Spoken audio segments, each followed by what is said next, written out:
दादा गुरु ज्ञान सागर जी और आचार्य भगवान गुरुदेव विद्यासागर जी महाराज संसार में रहने लायक नहीं हैं। क्या कह रहे हैं महाराज? आपके जो दीक्षा गुरु हैं, उनके भी जो गुरु हैं, दोनों संसार में रहने लायक नहीं हैं। आपको उन्हीं के शिष्य होकर ऐसा कहते भय नहीं लगता? सत्य कहने में क्या भय? जो है सो है। कैसे कह दिया महाराज आपने? घर में यदि कोई एक 10-12 लोगों का परिवार है, उसमें यदि कोई एक बालक उद्दंड है जिसकी दिन में 4-5 बार शिकायत आती है बाहर से, अथवा घर के लोग जिससे परेशान हैं,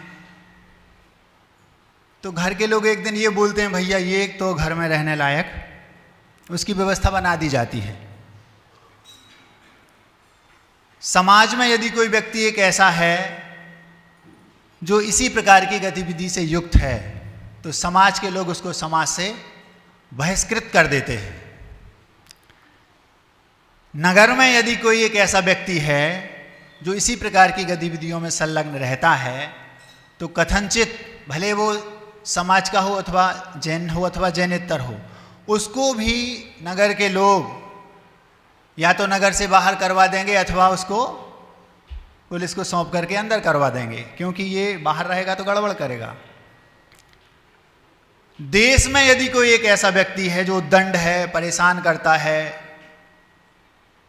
तो उसको देश निकाला भी दिया जाता है। ऐसा आप सब जानते, सुनते, समझते, पढ़ते हैं। शास्त्रों में भी ऐसे कई उदाहरण मिलते हैं। पर महाराज जी आप तो कह रहे हैं कि दादा गुरु ज्ञान सागर जी और आचार्य विद्यासागर जी संसार में रहने लायक नहीं है। ये तो ऐसा तो कुछ उन्होंने किया नहीं। आप लोगों ने सुना होगा व्यक्ति 2 प्रकार से ख्यात होता है। एक तो होता है विख्यात और एक होता है कुख्यात। ख्यात होना मतलब सब में प्रसिद्धि पाना। अब वो अच्छाई में भी प्रसिद्धि पाता है और बुराई में भी पाता है। जैसे राम थे, राम विख्यात थे, मर्यादा पुरुषोत्तम कहलाते थे, अच्छाई में वो प्रसिद्ध थे। रावण भी प्रसिद्ध था, अभी भी है, लेकिन वो कुख्यात था, क्योंकि वो राम और रावण को एकदम वो अपोजिट माना जाता ना। सामान्य जीवन में हम देख लें तो जो अच्छे कार्य करता है वो विख्यात होता है, और जो जैसे डाकुओं का कोई सरगना हो तो वो कुख्यात कहलाते। प्रसिद्धि तो है लेकिन अच्छे कार्यों में नहीं।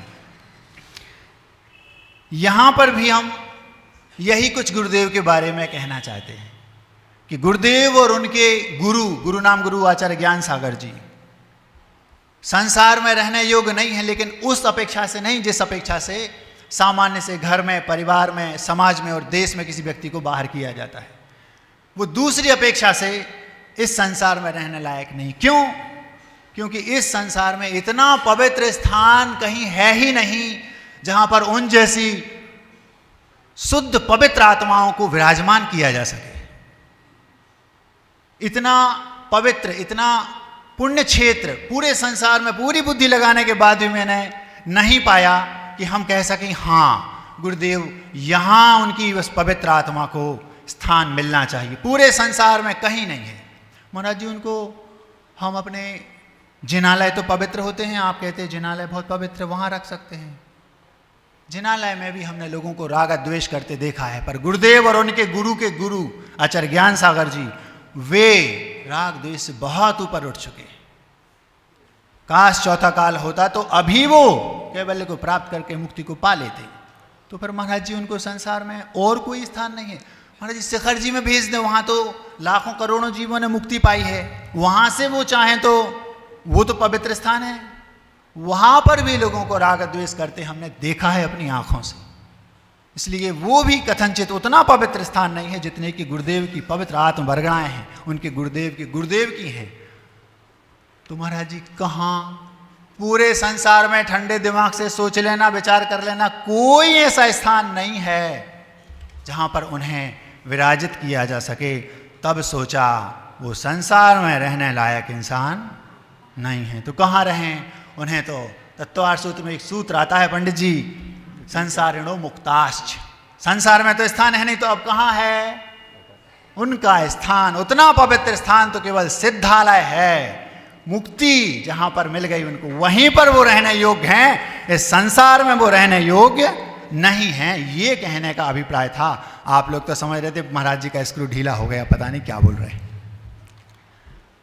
मैं सोच रहा था इसको सुनाऊंगा तो सारे लोगों को चेहरों पर मुस्कान आ जाएगी। कुछ लोग अभी भी दांत अंदर किए हुए हैं, उनके दांतों पर भी वो भी बाहर आ जाएं।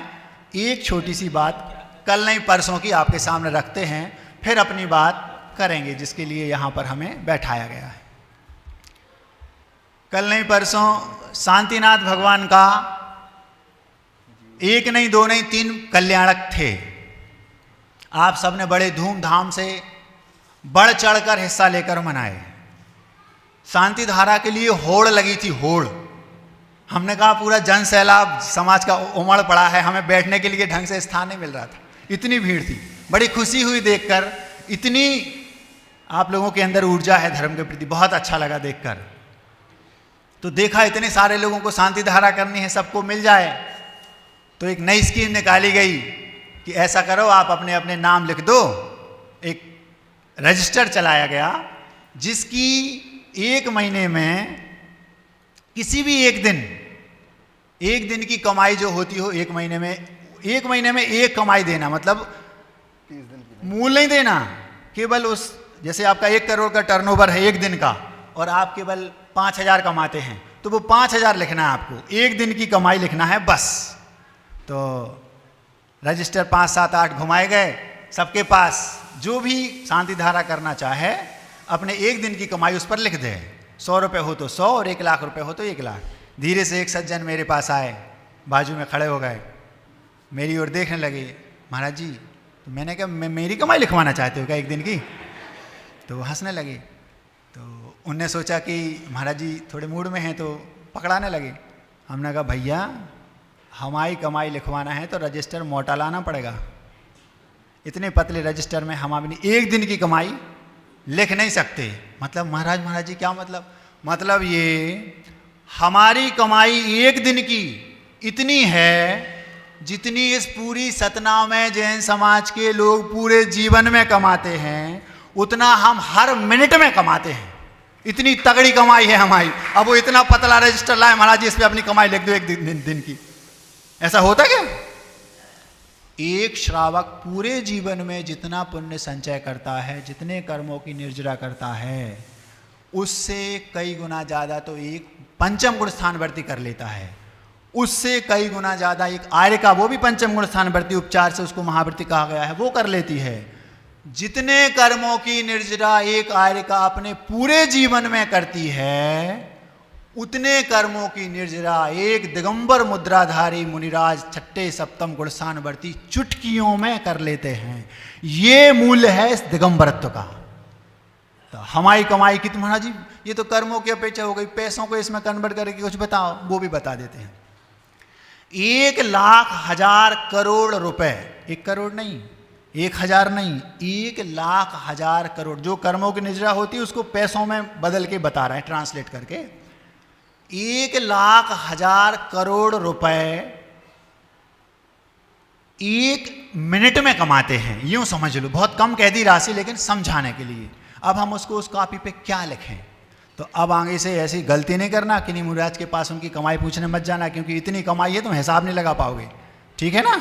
अब हम अपनी बात आपके सामने रखते हैं।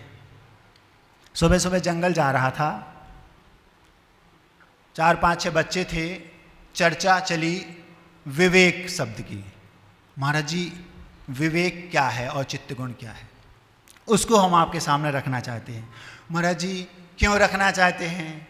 एक कदम भी, चाहे वो श्रावक हो, चाहे वो मुनिराज हो, चाहे आर्यिका हो, और चाहे वो आचार्य क्यों ना हो, बिना विवेक के, बिना औचित्य गुण के एक कदम भी चला नहीं जा सकता। इसलिए सही तरीके से उल्टे सीधे तरीके से तो चल लोगे, सही तरीके से अगर चलना है, और मुनिराज का अथवा आचार्यों का जीवन तो एक एक कदम संभाल के चलना है, इसलिए मोक्ष मार्ग में अत्यंत आवश्यक है, इस अपेक्षा से कह रहा हूँ। आप या तो मोक्ष मार्गियों के अनुयायी हैं, अथवा किसी के मन में हो सकता है कि भविष्य में मोक्ष मार्ग पर आना हो, अथवा सामान्य जीवन जीने के लिए भी औचित्य गुण अनिवार्य है। क्या है महाराज औचित्य गुण, वो बताते हैं।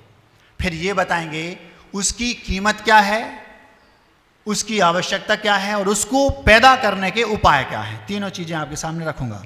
पहले हम सामान्य से ये समझ लें वो औचित्य गुण क्या है। संस्कृत में उचितस्य भावम औचित्यम, उचित का जो भाव है उसको औचित्य कहते हैं। मतलब क्या, मतलब ये किस कंडीशन में कब कहाँ क्या करना उचित है, उसको बोलेंगे औचित्य गुण। इसी को हम बोल देते हैं विवेक। कैसे महाराज, पहले हम ये समझते हैं कि औचित्य शब्द बना कैसे। उचित शब्द को संस्कृत में यण प्रत्यय लगा दिया जाए तो औचित्य बन जाता है। पंडित जी, वृद्धि राधव सणे, ये एक सूत्र आता है, उस सूत्र से सा और ला जिसमें अनुबंध लोप हो, ऐसे यण प्रत्यय को लगा के णा का लोप करके ऊ का वृद्धि करके औ बन जाता है, और उचित से औचित्य ऐसा बन जाता है, णा का लोप हो जाता है। ये हो गई व्याकरण की अपेक्षा। तो इसकी महाराज जी कोई परिभाषा होगी? 5000 पृष्ठों में भी औचित्य और विवेक की परिभाषा लिखी नहीं जा सकती। क्या कहा? 5000 पृष्ठों की किताब में भी विवेक अथवा औचित्य गुण की परिभाषा को लिखा नहीं जा सकता। कैसे महाराज जी? अभी तो आपने बताया उचित का भाव औचित, तो उचित का भाव औचित है ये तो बता दिया, लेकिन वह उचित क्या है? जैसे दो लोगों ने चोरी की, दोनों को समान दंड दे दिया गया। ये आपके कानून में जो लॉ है ना, उसमें लिखा रहता है यदि चोरी करे इतने से इतने की करे तो ये दंड दे देना, इतने से ये करे तो ये दंड दे देना। ये औचित्य गुण की श्रेणी में जैनिज्म के अनुसार नहीं आता। इसलिए वर्तमान में जो कानून है उसमें औचित्य गुण पूरी तरह से प्रस्फुटित नहीं होता। मतलब महाराज जी क्या, ये तो बहुत अलग टाइप की बात हो गई। मतलब जो कानून है वो ठीक नहीं है। जैनिज्म के अनुसार तो उसमें बहुत ज़्यादा अंतर है। क्या? देखो, आपको याद होगा जो वृद्ध लोग होंगे उन्हें बहुत अच्छे से याद होगा, पहले कानून लिखित नहीं होता था। पहले जो धाराएं होती थी वो लिखित नहीं होती थी। पहले पंचायतें लगती थी, उसमें द्रव्य क्षेत्र काल भाव को देखकर तुरंत कंडीशन क्या बन रही है, उस अपेक्षा से दो समान अपराध करने वालों को भी अलग अलग दंड उस समय उचित क्या है वो दिया जाता था। आज वो चीज कानून में नहीं है। उनने तो सीधा लिख दिया यदि ये अपराध करता है तो इसको ये सजा देना, इससे यहां से लेकर यहां तक चोरी करता है तो ये देना। इसलिए उसमें वो पारदर्शिता नहीं आ पा रही है जो आनी चाहिए। ये तो हो गई अलग बात। एक बहुत दुखद बात है वो आपके सामने रखता हूं। महाराज जी दुखद? हाँ, मैं अनाज मंडी में व्यापार करता था। कैल्विन ट्रेडिंग कंपनी फर्म थी, प्रोप्राइटरशिप थी मेरे। मैं एक टैक्स लगता था सरकार की ओर से। वो जैसे मान लो 1 जनवरी से 30 जनवरी तक जो भी आपका हुआ उसमें बहुत कम मात्रा थी उसकी। कुछ दिनों के लिए वो लगाया गया था, पता नहीं था कि कितने दिन तक चलना है। तो उसमें 1 तारीख से 30 तारीख तक जितना भी आपका काम हो उसका एक बहुत कम परसेंट था, उतना आपको अगली 1 तारीख से 30 तारीख के बीच में भरना। जैसे माना 1 जनवरी से 30 जनवरी तक आपने कोई व्यापार किया, उसमें वो टैक्स बहुत कम मात्रा थी उसकी, तो मान लो वो 70,000 बना या 40,000 बना, तो वो आपको 1 फरवरी से 28 फरवरी तक में कभी भी भरना है। ये हो गया उनका कानून। अब मेरा काम क्या था कि जो भी हुआ तो उसको 30 तारीख तक नहीं लपेटना, भरना तो है ही। तो क्या करता था, 1 तारीख हुई तो 2-3 तारीख को मुनीम साहब से कहा कि जाओ इसको चालान को बैंक में जमा करे, आना भर देना, भरना तो है ही। तो हम हर बार ऐसे ही करते थे कि समय रहता था 1 महीने का, लेकिन 2-3-4 दिन के अंदर अंदर उसको भर देते थे। अब क्या हुआ, 7 या 8 तारीख को एक नोटिफिकेशन जारी हुआ, आज से वो टैक्स समाप्त। कब हुआ ये? 7-8 तारीख को। और हम 3 या 4 तारीख को पिछले महीने का भर चुके थे। जितना भी टैक्स था बहुत कम था उस बार, हजारों में था, लाखों में नहीं था। अब मैंने भर दिया है, अब भर दिया है तो वो 7 या 8 को नोटिफिकेशन जारी हुआ, तो उसका ये मतलब था कि अब आपको जो पिछला महीना है उसका भी नहीं भरना, ऐसा उन्होंने जारी कर दिया। अब मैंने वकील साहब से कहा कि भैया हमने भर दिया है, थोड़ा पता लगाओ। तो वो वहाँ गए तो उन्होंने कहा उसके लिए कोई कानून नहीं है। कोई कानून नहीं है मतलब भर दिया तो उसका क्या होगा, वापस नहीं मिलेगा? नहीं। तो मैंने कहा ये तो गलत बात है, कानून नहीं है। इसलिए कह रहा हूँ पारदर्शिता आज के कानून में नहीं है, जो लिखा है उसमें भी नहीं है, और कई सारी बातें ऐसे अपराध हैं उनके कानून बना ही नहीं, तो वो उसको विवेक से देना पड़ेगा, लेकिन विवेक है नहीं। कैसे नहीं विवेक वो बताता हूँ। तो जो उसके जिसके लिए वो ऑथराइज थे, जो जिसको उन्होंने कहा था कि हाँ अब बंद कर दिया है, जो भी ऑफिसर थे, उनके पास एक पत्र लिखा कि मैं फलानी फर्म का प्रोपराइटर हूँ, मैंने इतना इतना टैक्स भर दिया है, और ये टैक्स चूंकि आपने समाप्त कर दिया है इसे मुझे वापस किया जाए, और ये मेरी ईमानदारी है कि मैंने समय पर भर दिया, और यदि हम ऐसा करते हैं लेट भरेंगे, अगर आप हमें वापस नहीं करते हैं तो इससे हमारे अंदर वही बात आ जाएगी कि हम अब 30 दिन बाद भरेंगे, क्या पता बीच में गड़बड़ हो गया, मना कर दिया तो फ्री में पैसे चले जाएंगे। ऐसा सब लिख के उसमें दे दिया। वहाँ उनने कहा हमारे पास इसका कोई कानून नहीं है। लिखित में आया, क्या उत्तर आया? जो ईमानदार हैं उन्हें कोई पुरस्कार नहीं, और जो बेईमान है उन्हें कोई दंड नहीं। क्यों? क्योंकि वहां पर तुरंत औचित्य गुण का प्रयोग नहीं हो रहा। हमने कहा अगर मैं आज होता, उस समय व्यापारिक व्यस्तता बहुत थी, हमने कहा थोड़े पैसे हैं जाने दो, नहीं तो यदि उसको ऊपर तक भेजा जाता तो उनका पद भी जा सकता था। आपके साथ कभी ऐसी घटना घटे तो आप उसको हल्के में नहीं लेना। क्यों? क्योंकि आपके साथ तो कम हुआ, दूसरों के साथ नाइंसाफी ना हो। अब इससे क्या होगा? इससे ये होगा ईमानदारी की लोगों को उल्टा फल मिलेगा ना। लोग क्या कहेंगे, भैया सच्चाई में तो ये है, ईमानदार बनो, और एक प्रकार से पैसे के पैसे गए और ये कह रहे हैं। तो वो जो ऑफिसर थे उनके पास औचित्य गुण नहीं था। यदि आपके पास कानून नहीं भी है तो आपका कर्तव्य ये है कि आपको कोई ऐसा उत्तर देना था जिससे मैं संतुष्ट हो जाता, भले पैसे ना दूं। क्या लिखा उसने? ईमानदारों को कोई पुरस्कार नहीं और बेईमानों को कोई सजा नहीं। ये औचित्य गुण है, ये विवेक है आपका, आप ऑफिसर हैं। लेकिन उस समय मैंने कुछ नहीं कहा। आज अगर होता तो मोदी जी के पास तक ये बात जानी चाहिए थी, जाती, और उस ऑफिसर को दंड दिया जाता। ऐसे में क्या होगा? कौन टैक्स भरेगा? कौन प्रोत्साहित होगा? बताओ आप। महाराज जी कहाँ की बातें कर रहे हैं? मैं वहीं आ रहा हूं जो मैं कहना चाहता हूं। अब धीरे धीरे बात आई गई हो गई, और हम दूसरे तरीके से औचित्य गुण को आपके सामने रखते हैं। एक आचार्य महाराज थे। आचार्य महाराज के पास 2 शिष्य, जिनकी उम्र समान थी, दीक्षा भी जिन्होंने एक ही समय में ली, एक ही दिन दीक्षा हुई, सब कुछ समान है। एक सा अपराध दोनों ने किया। दोनों गुरु जी के पास गए। गुरु जी ने एक से कहा उपास करना, एक से कहा ऊनोदर करना। महाराज जी, दूसरा जो जिसको उपास दिया वो कहता मेरे साथ ये ठीक नहीं हो रहा। ये गुरु का औचित्य गुण है। क्यों? क्योंकि वहां कोई कानून लिखा नहीं है, वो तो बुद्धि से, विवेक से काम करना उनको। किस समय किस शिष्य के साथ क्या कहना, क्या कब उचित है वो। तो उन्होंने क्या किया, एक से कह दिया उपास करना, एक से कह दिया आपको ऊनोदर करना। ऐसा कैसे कह दिया?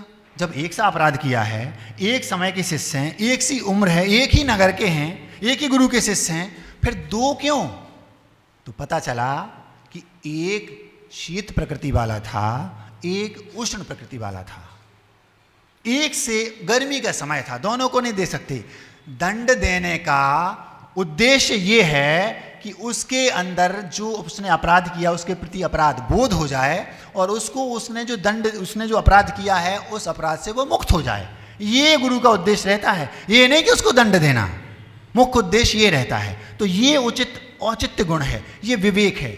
महाराज जी, ये तो आपने आचार्य महाराज की बात बता दी। हमारे जीवन में इसका क्या मूल्य है? ये कहाँ फलता है? जान भी जा सकती है अगर औचित्य गुण नहीं होगा तो।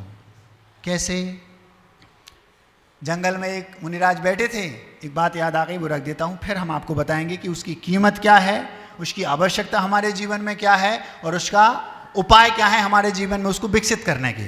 तो उन्होंने क्या किया, मुनिराज जंगल में थे, एक सर्प बहुत खूंखार था जो घूमता फिरता था। जैसे ही लोग उसको देखते थे घबरा जाते थे, भागते थे, डरते थे। तो मुनिराज के पास वो सांप पहुंचा और मुनिराज को देखकर उसने नमोस्तु किया और नमोस्तु कर कर वहीं बैठ गया। महाराज ने देखा भव्य जीव है, भले सर्प है। बोलते हैं आप हिंसा करने का त्याग कर दो, किसी को मैं डसूंगा नहीं। ठीक है, महाराज से भी प्रभावित था, भव्य जीव था, उसने वहीं मन ही मन विचार कर लिया। मन होता है सांप के पास, ध्यान रखना। उसने विचार कर लिया नहीं काटूंगा। उसने जीवन भर किसी को नहीं काटने का नियम ले लिया। अब परिस्थिति क्या बनती है, धीरे धीरे वो नगर में जाता, उसने फुफकारना बंद कर दिया, लोगों को काटना बंद कर दिया, तो धीरे धीरे लोगों का भय उससे दूर हो गया। अब जैसे ही उसका भय दूर हुआ तो बच्चे उसके साथ खेलने लगे। धीरे धीरे और जब भय दूर हुआ तो जो छोटे छोटे बच्चे हैं पैर रखने लगे उसके ऊपर, कुछ तो जोर से पैर पटकने लगे, कोई उसका मुंह दबाने लगे, कोई पत्थर मारने लगे, वो लहूलुहान होने लगा। उसने नियम तो ले लिया था, बुद्धि तो थी, लेकिन औचित्य गुण उसके पास नहीं था, विवेक उसके पास नहीं था। वो गया महाराज के पास, महाराज बहुत गड़बड़ हो गई, आपने पता नहीं कैसा नियम दे दिया, हमारे तो जान पे आफत आ गई, पता नहीं कब कौन हमें मार डालेगा। क्या हुआ? आपने कहा था कि किसी को काटना नहीं, अब मैं काटना बंद कर दिया तो ऐसी परिस्थिति बन गई कि लोग मुझे मारने, मैं तो मरने को तैयार, ये तो पूरा शरीर छलनी छलनी होने को है। महाराज बोले मैंने तुम्हें नहीं डसने का नियम दिया था, फुफकारने का मना नहीं किया था, फुफकार सकते हो, ये है औचित्य गुण। मतलब अगर वो सांप फुफकारेगा नहीं तो लोग उसको इसके साथ गिल्ली डंडा खेलने लगेंगे बच्चे। समझ में आ रही ना बात? ये हो गई सामान्य से।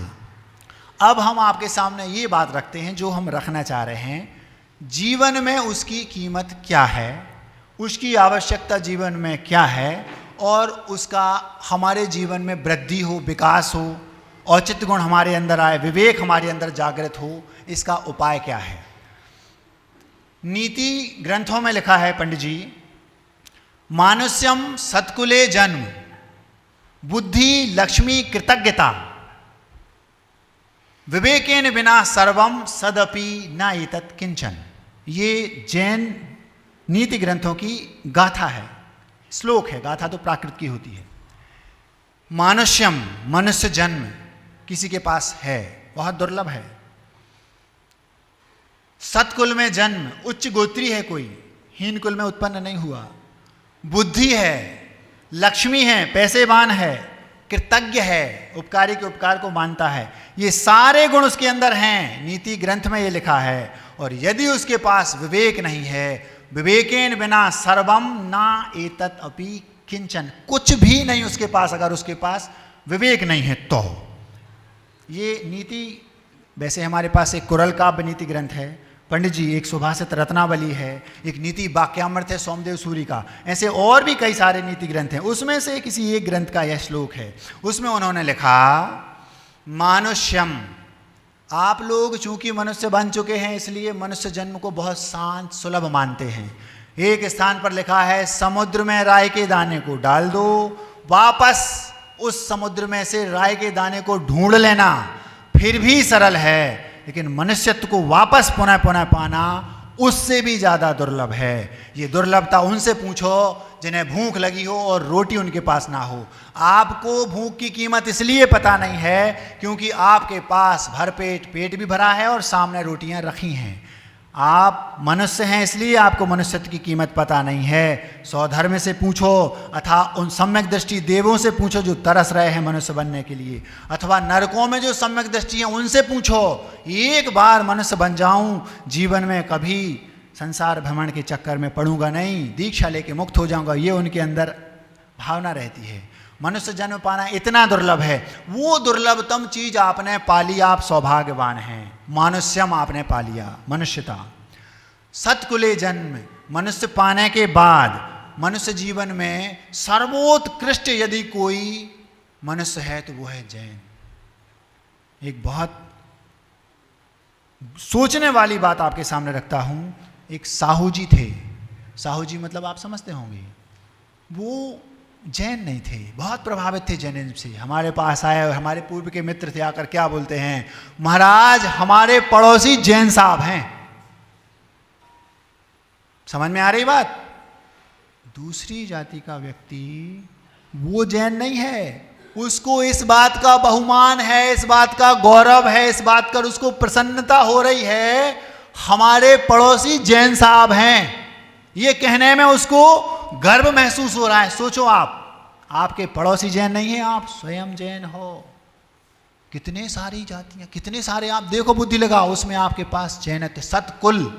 कई लोग ऐसे भी हैं जो मनुष्य तो हैं लेकिन उनके पास सतकुलत्व तो नहीं है, उत्तम कुल में उनका जन्म नहीं हुआ। आप महान पुण्यवान हो कि जिस कुल में आपका जन्म हुआ। शुरुआत में ये सब इतनी सारी भिन्न भिन्न जातियां नहीं थी, केवल एक सनातन, एक सामान्य धर्म चलता था। उसका केवल एक उपदेश था कि वो मनुष्य है, वो उसका पालन करे, दीक्षा ले और मुक्त हो जाए। इतना सिमटते सिमटते सिमटते सिमटते वो आ गया कि उसको हमें जैन धर्म ऐसा देना पड़ा, उसका एक नाम देना पड़ा, जिन को मानने वाले जैन, क्योंकि बिना जिन के अनुयायी के मुक्ति पाई नहीं जा सकती। इसको धर्म बोलते थे। आप उस दुर्लभ जैनिज्म में पैदा हुई, आपका महानतम सौभाग्य है। वो एक साहू बोलता है कि मेरे पड़ोसी जैन हैं, उसको इस बात की प्रसन्नता हो रही है। आपको कभी इस बात की गर्व महसूस हुआ कि मैं जैन हूं? होना चाहिए। अब महाराज पता ही नहीं है कि होते क्यों, ये तो हमें ऐसा लग रहा खाना पीना और जीवन जीना यही जैनत्व। तो सतकुल में जन्म हुआ, आपके पास मनुष्यत्व भी है, सतकुल में जन्म भी हुआ। तीसरी चीज बुद्धि। कई ऐसे भी लोग हैं जो जैन सतकुल में जन्म भी हुआ है लेकिन उनके पास बुद्धि नहीं चलती, तो भी वो कोई काम के नहीं, क्योंकि बिना बुद्धि के आप इस मार्ग पर आ नहीं सकते। भगवान कैसे बनते ये पता ही नहीं। फिर उसके बाद बुद्धि भी है आपके पास, आप सौभाग्यशाली।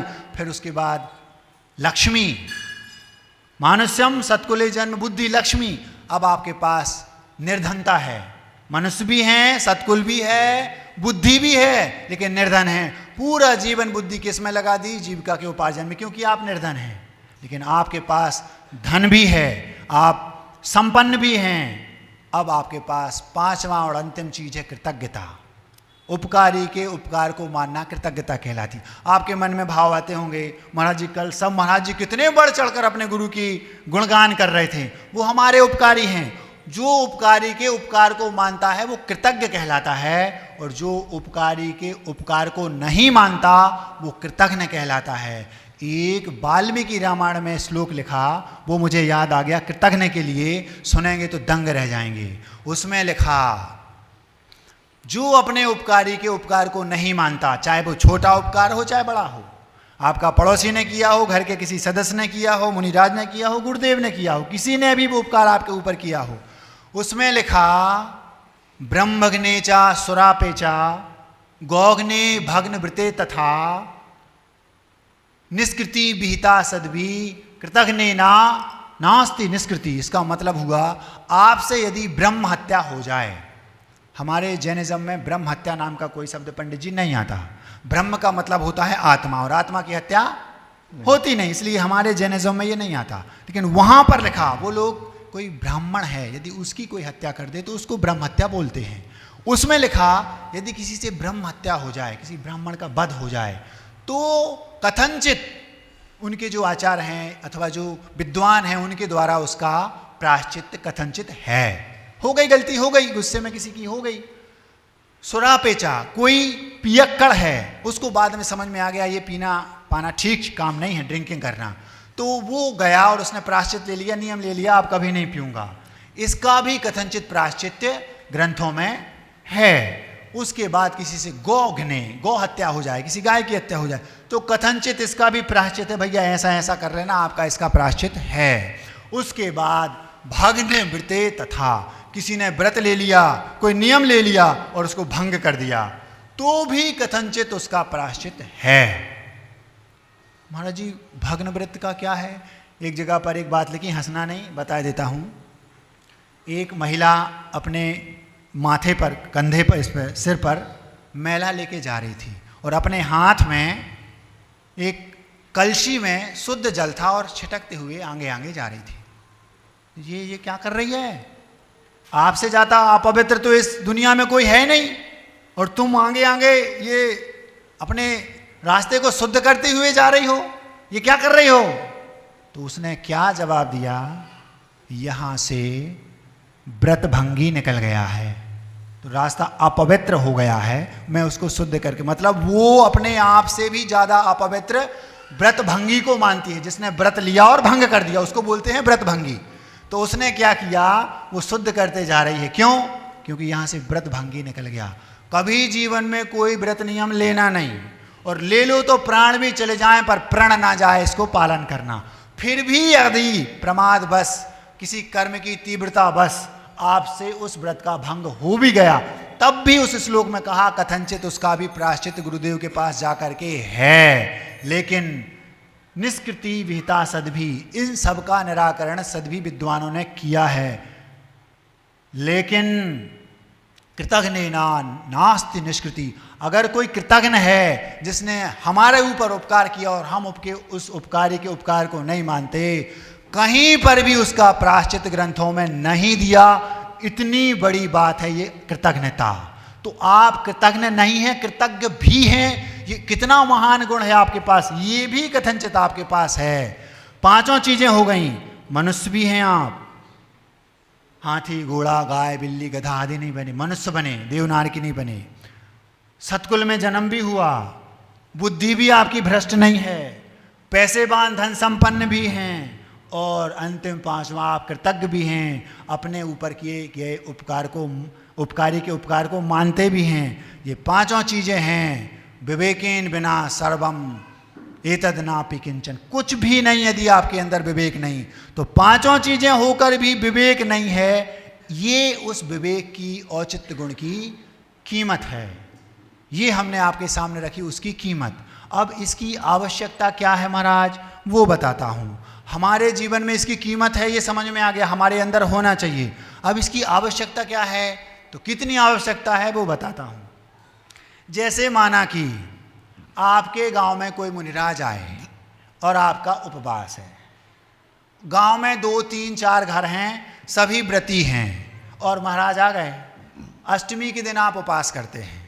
तो रत्नकरंड श्रावकाचार्य में स्वामी समंत भद्र स्वामी ने लिखा, पंडित जी समंत भद्र स्वामी कोई सामान्य हस्ती नहीं थी, आप सब जानते हैं, सब उनके बारे में जानते हैं। एक चीज नहीं जानते, वो मैं बता देता हूं। जब वे गृहस्थ थे उनका नाम था शांति वर्मा, ये आपको पता नहीं होगा। समंत भद्र स्वामी गृहस्थ अवस्था में शांति वर्मा नाम से प्रसिद्ध थे। उन्होंने दीक्षा ली, उसके बाद उनका नाम हो गया समंत भद्र। जैसे विद्याधर का नाम हो गया विद्या सागर, ऐसे उन समंत भद्र स्वामी ने रत्नकर्णक श्रावकाचार्य में 2री शताब्दी में हुए उसमें लिखा, पंचानाम पापानाम अलंक्रिया रंभगंध पुष्पाणाम स्नानंजनस्यानाम उपवासे परिहृतम कुर्यात्। इस गाथा का, श्लोक का अर्थ है, कारिका का अर्थ है, जो देशव्रती मतलब जिसकी प्रतिमाएं आदि के व्रत हैं उपवास करता है, उसको उपवास के दिन स्नान नहीं करना, अपने शरीर को इत्र फुलेल आदि सेंट आदि से सुगंधित नहीं करना। महाराज स्नान नहीं करेंगे तो पूजन भी नहीं करेगा उस दिन, फिर अभिषेक प्रक्षालन वो भी नहीं करेगा। तो फिर महाराज जी क्या करना, स्नान अंजनस्यानाम उपवासे परिहृतिम नहीं करना उसको। और क्या नहीं करना, आरंभ परिग्रह नहीं करना, दुकान पर नहीं जाना। महाराज जी हम लोग आपकी बात नहीं कर रहे, जिनको वहां पर उस परिस्थिति में जो व्रती हैं उनके लिए। अब मान लो किसी गांव में 4 व्रती हैं, नहीं समझे, और महाराज आ गए, महाराज हम तो 4 व्रती हैं और आज अष्टमी है और हम सबका आज उपवास है। तो उपवास आवश्यकता क्या पड़ती है, इस औचित्य गुण की वो बता रहा हूं। तो महाराज आज तो आपको भी उपवास करना पड़ेगा। क्यों? क्योंकि हम तो स्नान कर नहीं सकते, बिना स्नान के आपको आहार दे नहीं सकते। तो कर लो महाराज आप भी उपवास। ये आपका औचित्य गुण है, ये आपका विवेक है? नहीं। वहां पर उन्होंने कहा 5 पापों से जो विरक्त है, इन सब को कुछ नहीं करता, आरंभ नहीं करना, ये सब नहीं करता, फिर भी आपका औचित्य गुण ये है, विवेक ये है कि आपको आहार पानी की, महाराज की आहारों के लिए व्यवस्थित व्यवस्था करना। व्यवस्थित किसी ने की है, हम नहीं देंगे आहार क्योंकि हम नहाया नहीं, उस दिन आपको नहाना। अब कोई आहार देने वाला नहीं है तो आपके पास विवेक था, आप जाएंगे, महाराज जी उसमें तो लिखा है कि नहीं करना। ये लिखा है, इसलिए कहा कानून में जो लिखा है वहां औचित्य गुण का प्रयोग पूर्णता नहीं होता। लिखा तो है, लिखा है, लेकिन आपको उसका पालन आपको करना बुद्धि से। वहाँ आपको औचित्य गुण का प्रयोग करना। महाराज आए हैं, हमारा उपवास है, नहाने के लिए मना किया है, लेकिन हमें नहाना पड़ेगा आज, हमें आज पूजन भी करनी पड़ेगी महाराज की, हमारा पूजन का भी उसमें त्याग लिखा है, आपको वहाँ जाकर मुनिराज को आहार भी देना पड़ेगा। ये है औचित्य गुण। नहीं तो आपके इस औचित्य गुण की यहाँ आवश्यकता पड़ती है। पूरे जीवन में कहीं भी हो आप देख लो, हर जगह औचित्य गुण की आवश्यकता पड़ती है। अगर नहीं पड़ती हो तो देख लो, 1000 उदाहरण एक एक करके दे सकता हूँ। हर जगह आपको उस औचित्य गुण की आवश्यकता पड़ेगी। महाराज जान भी जा सकती, हाँ कैसे? एक राजा थे, राजा काने थे। काने समझते हो? जिसकी एक आंख हो एक ना हो, वो काना। अब राजा तो राजा होता है। 3 चित्रकारों को बुलाया गया। चित्रकारों, मैं अपना चित्र बनवाना चाहता हूं, बना दो, मेरा चित्र बनाया जाए। अब बड़ी आफत, अगर चित्र सही बना दें तो राजा साहब फन-फना जाएंगे, क्योंकि उनकी एक आंख है नहीं। अब एक आंख नहीं है और एक काना बना देंगे तो राजा जो काना बना देगा गड़बड़ हो जाएगा।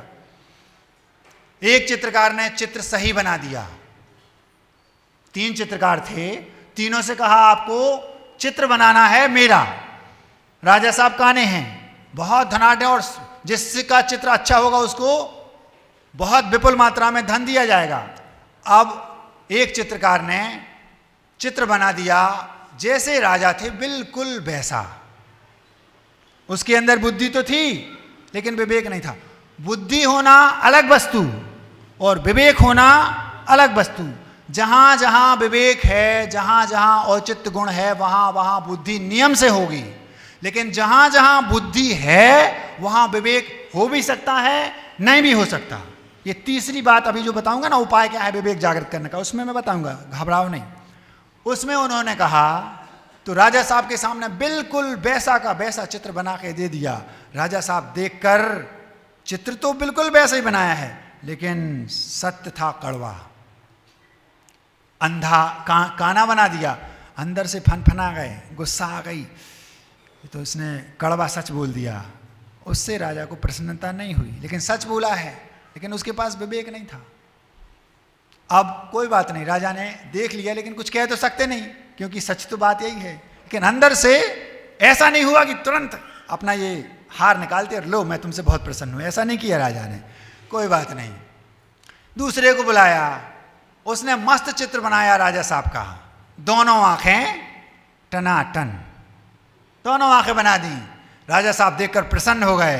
हाथ माला की ओर जाने वाला ही था कि मन में आया, ये तो मीठा तो है लेकिन असत्य है, मेरी आंख एक है नहीं। इसने चित्र तो बहुत सुंदर बनाया है लेकिन दोनों आंखें बना दी और सच्चाई तो ये है ही नहीं।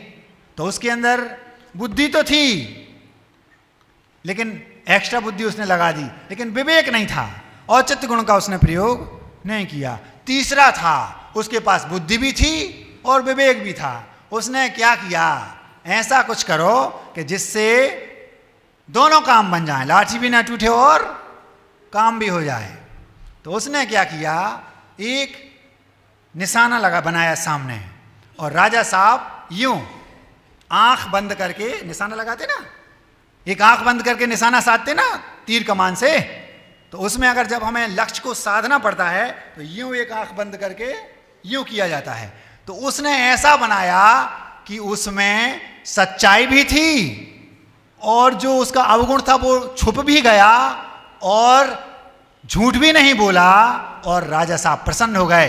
खट से उनने तीनों चारों जितने भी पहने थे सब निकाल दिए और पकड़ा दिया। उसके अंदर बुद्धि भी थी और विवेक भी था, प्राण भी बच गए और धन भी मिला, यश भी मिला, सत्य भी बोल दिया और सुंदर भी बोल दिया और प्रसन्न भी हो गए राजा।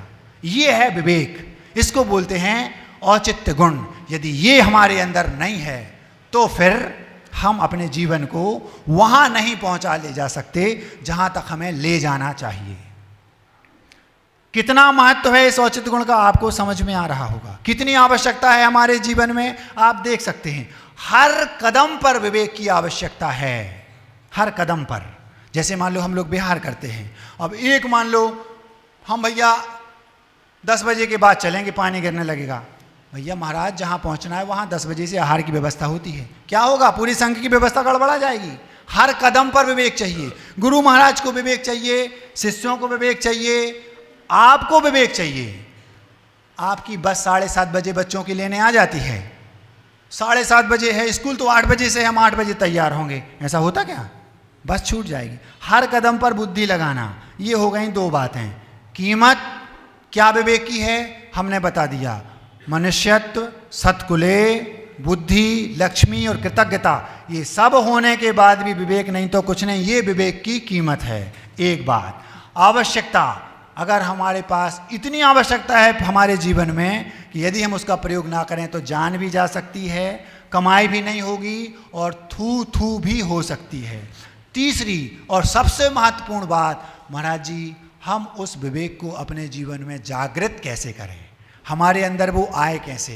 तो ये जन्मजात नहीं होता, ध्यान रखना, बुद्धि तो जन्म से हो सकती है, बुद्धि का जो ज्ञान का छौसम है पंडित जी साहब, वो तो व्यक्ति अपने ज्ञानावरण के छौसम के अनुसार जन्म से ले सकता है, लेकिन उसको औचित्य को, विवेक को अपने जीवन में जगाना पड़ता है।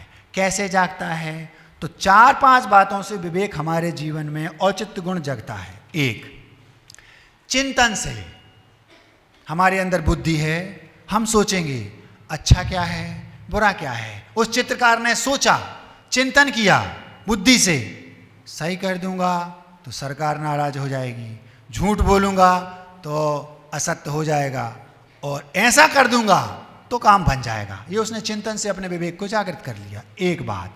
दूसरे तरीके से हम अपने अंदर विवेक को, औचित्य गुण को कैसे जागृत करें, तो दूसरा उपाय वो क्या है, आचार्य महाराज अस्वस्थ हो गए, मैं पास में बैठा था, हमसे पुराने दीक्षित एक महाराज वहाँ थे, मैं केवल देख रहा था, सामने देखकर अपने जीवन में जो गतिविधियां हो रही हैं उनसे शिक्षा लेकर हम विवेक को जागृत कर सकते हैं।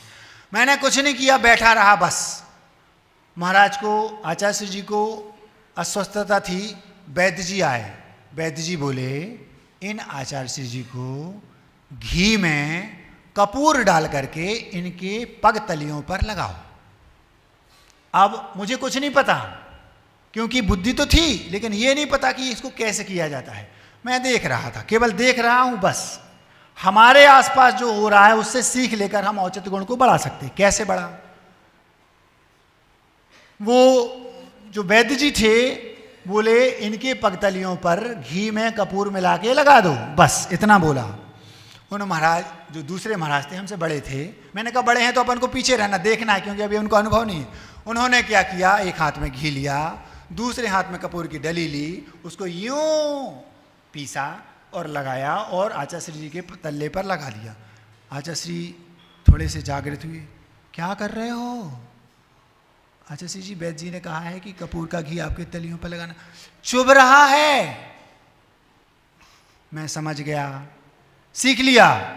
अपन को औचित्य क्या है, अब जब कभी गुरुदेव को अथवा किसी को भी कोई कहे कि कपूर का घी लगाना है, तो उसको ऐसे मत लेना कि उसमें दरदरापन समाप्त हो जाए, मतलब वो कपूर उस घी में एक मेक हो जाए, दाना भी ना रहे। तुरंत आचार्य जी ने कहा हटाओ, पहुँच दो, मुझे नहीं लगवाना। 10-15 मिनट बाद मैं बाहर गया, बढ़िया उसको मत के लाया। आचार्य जी, वो वैद्य जी ने कहा था कि घी लगाना है, मुझे पता नहीं था, लेकिन उन महाराज की कृपा से मैंने देखकर सीख लिया। तुरंत एक पल में गया, ठीक किया। अरे आप लोग वो ऐसा लगाते हैं, चुभता है। आचार्य जी, हमने उसको अच्छे से मथ लिया है, एक कण भी नहीं है, छान लिया है, 1 घंटे तक लगाता रहा, इतनी वैयावृत्ति का मौका मिला। क्यों, कैसे ये विवेक आया, सीख लिया। तो या तो हम अपने चिंतन से विवेक को बढ़ा सकते हैं, चिंतन की शक्ति कम है तो फिर हम अपने अंदर विवेक को दूसरों को देख करके, सीख करके बढ़ा सकते हैं। ऐसे बढ़ा लें। ऐसे कई स्थान होते हैं, कई ऐसी जगहें होती जहां ऐसी कंडीशन बनती है कि वहां पर आपको विवेक का इस्तेमाल करना सीख लिया। हमारे दादाजी क्या करते हैं। तीसरा, हमारे बुजुर्गों के तजुर्बे से हम अपने विवेक को, औचित्य गुण को बढ़ा सकते हैं। कुछ हुआ, दादाजी ऐसा हो तो क्या करना चाहिए, वो बता देंगे, ऐसा हो तो ऐसा करो, इसको ऐसा ऐसा करना। बुद्धि तो है लेकिन पता नहीं है। ऐसे भी हम अपने विवेक को बढ़ा सकते हैं। 50 प्रकार से किताबों में पढ़कर, उदाहरणों को देखकर भी हम अपने अंदर विवेक और चित्त गुण को प्रकट कर सकते हैं। और भी यदि हमारे अंदर सीखने की ललक है, महाराज देखो, यदि आपके अंदर औचित्य गुण नहीं है, कभी भी आप ऊंचाइयों को छू नहीं सकते। यदि आपको अपने जीवन में उत्कर्ष को पाना है तो आपको अपने अंदर उस विवेक को जागृत करना ही पड़ेगा। अब कीमत, आवश्यकता और उपाय हमने आपके सामने तीनों रख दिए।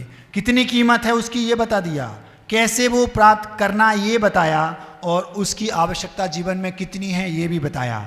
अब आपको ठंडे दिमाग से सोचना है कि हमारे जीवन में उस विवेक का क्या महत्व है और हमें कैसे बढ़ाना है। यदि आप आगे बढ़ना चाहते हैं लौकिक जीवन में अथवा अलौकिक जीवन में, तो अपने अंदर उस विवेक को पैदा कीजिए और चित्त गुण को प्रकट कीजिए। करना हो करो, नहीं करना आपकी मर्जी। एक कुत्ता था, उस कुत्ते ने कैसे विवेक को जागृत किया, पद्य के माध्यम से, मिठाई के माध्यम से हम आपके सामने रखते हैं। आज आपने 15 मिनट पहले आकर शुरू कर दिया तो 10 मिनट अभी हैं। समय पर आए तो समय पर आप जाएंगे भी, आपका ही फायदा है, हमें कुछ नहीं। लल्लू के पापा और गांव का एक कुत्ता दोनों मित्र थे। लल्लू के पापा बोलते ही कई लोगों की नींद खुल गई। लल्लू के पापा और गांव का एक कुत्ता दोनों मित्र थे। अद्भुत, अकल्पनीय परंतु जीता जागता एक चित्र थे। मित्रता की महक इतनी मानो खुशबूदार इत्र थे, और एक दूसरे से भिन्न होते हुए भी वो लगते पिता व पुत्र थे। कौन? लल्लू के पापा और गांव का एक कुत्ता। कैसे उस कुत्ते ने अपने अंदर विवेक जागृत किया वो बता रहा हूं। लल्लू के पापा और गांव का एक कुत्ता दोनों मित्र थे। अद्भुत, अकल्पनीय परंतु जीता जागता एक चित्र थे। मित्रता की महक इतनी मानो खुशबूदार इत्र थे, और एक दूसरे से भिन्न होते हुए भी वो लगते पिता व पुत्र थे। गांव के दूसरे कुत्ते उस कुत्ते से जलते थे, कुछ उस पर भौंकते थे, कुछ हाथ मलते थे। क्यों? वो सोचते थे दूसरे कुत्ते, क्यों? हम तो सुबह सुबह लाठियों से भगाए जाते हैं और ये जनाब दूध बिस्कुट के साथ पोहा जलेबी खाते हैं। कौन? वो कुत्ता। क्यों? क्योंकि वो लल्लू के पापा का मित्र था। तो अब वो जहां नाश्ता करने जाएंगे जिस होटल में, वहां ये भी खाएंगे साथ में। तो वो दूसरे कुत्ते उससे जलते थे। क्यों? क्योंकि वो जहां जाते थे, किसी मिष्ठान के बाहर कढ़ाई रहती तो उसको चाटते थे, तो लाठियों से भगाया जाता था। तो वो क्यों जलते थे? हम भी जलते हैं। दूसरे की दुकान ज़्यादा चलती है तो हम जलते हैं। ऐसा उसमें और हम में अंतर कुछ नहीं है। हमारे सामने वाले की दुकान ज़्यादा चलती है तो हम जलते हैं, ऐसे ही उसकी दुकान ज़्यादा चली तो वो जल रहा। अंतर क्या है? गांव के दूसरे कुत्ते उस कुत्ते को देखकर जलते थे, कुछ उस पर भौंकते थे, कुछ हाथ मलते थे। हम तो सुबह सुबह लाठियों से भगाए जाते हैं, और ये जनाब दूध बिस्कुट के साथ पोहा जलेबी खाते हैं। हमारे पैर तो पैदल चलने में जलते हैं, और ये हैं कि लग्जरी गाड़ियों में चलते हैं। वो कुत्ता था, लल्लू के पापा की गाड़ी थी तो उसमें चलता था। लल्लू के पापा ने उस कुत्ते को बताया, मेरा बड़ा व्यापार है, खूब दुकान चलती है, खूब कमाई होती है, रोज त्योहार है। यह बात उस कुत्ते के मन में खटकने लगी और मनुष्यत्व की चाह उसके मन में पनपने लगी। उसने सोचा, काश मैं भी मनुष्य होता। वो कुत्ता सोचता है, काश मैं भी मनुष्य होता, दिन भर कमाता, भरपेट खाता, दुखियों के दुख मिटाता, सदा हंसता, सबको हंसाता, इंसानियत के बीज बोता। काश मैं भी मनुष्य होता। इसी चिंता में वह दिन रात सूखने लगा, और अब तो वह लल्लू के पापा को भी भौंकने लगा। क्यों? उसको लगने लगा काश मैं भी मनुष्य होता। एक दिन उसने देखा कि घर के द्वार पर तो पुलिस खड़ी है और लल्लू के पापा के हाथों में तो हथकड़ी है। पता चला वे व्यापारी नहीं, लुटेरों के खास हैं, जुआरी, शराबी, चोर, बेईमान, बदमाश हैं। असलियत जानकर उस कुत्ते के मुख पर मंद मुस्कान थी, या उसके स्वाभिमान की पहचान थी। वह उसी क्षण भगवान को याद करने लगा। कौन? कुत्ता। और कुत्ता ही बनाने पर धन्यवाद करने लगा और मन ही मन विचारने लगा। क्या विचारा? वो सोचो, उसने बदल दिया, उसका विवेक जागृत हो गया। क्या सोचता है? क्या पता कब से शुरू ऐसे लोगों में ये सिलसिले हैं, कौन जाने इसी आबो हवा में ये बड़े पले हैं, और लल्लू के पापा से उसे कोई हमदर्दी न थी। अरे ऐसे लोगों से तो हम आवारा कुत्ते भले हैं, ऐसे लोगों से तो हम आवारा कुत्ते भले हैं। अहिंसा परमो धर्म की